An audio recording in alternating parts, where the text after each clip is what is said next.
Hi guys, welcome to Preetha Side channel. இன்னைக்கு நம்ம சேனல்ல என்ன பார்க்க போறோம்னா எங்க அம்மா டிராகன் ஃப்ரூட் ஜூஸ் போட போறாங்க. வாங்க எப்படி போடுறதுன்னு பாப்போம். இப்போ இத எங்க அம்மா நல்லா குட்டி குட்டியா கட் பண்ணிட்டாங்க. இது நேத்து எங்க பெரியம்மா வந்தாங்க. இப்போ 2 பழம் வாங்கிட்டு வந்தாங்க. நேத்து ஒன்னு சும்மாவே சாப்பிட்டேன்.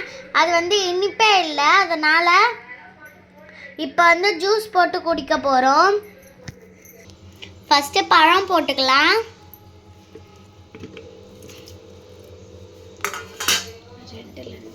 நெக்ஸ்ட் 2 டீஸ்பூன் சுகர் போட்டுக்கலாம். 1 டம்ளர் பால் ஊத்திக்கலாம். இது காசி ஆற வச்ச பால். இப்போ நல்லா இதை போட்டு அரைச்சிக்கலாம். இப்போ எங்க அம்மா வடிகட்டிட்டு இருக்காங்க.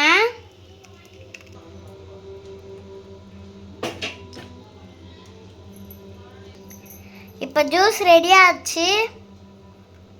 எப்படி இருக்குன்னு டேஸ்ட் பண்ணி பார்க்கலாம். இப்போ எங்க அம்மா ஜூஸ் போட்டு என் கையில கொடுத்துட்டாங்க. வாங்க டேஸ்ட் பண்ணி பார்ப்போம். சூப்பரா இருக்கு. நீங்களும் வீட்ல ட்ரை பண்ணி பாருங்க. அவ்வளவுதான். பாய்.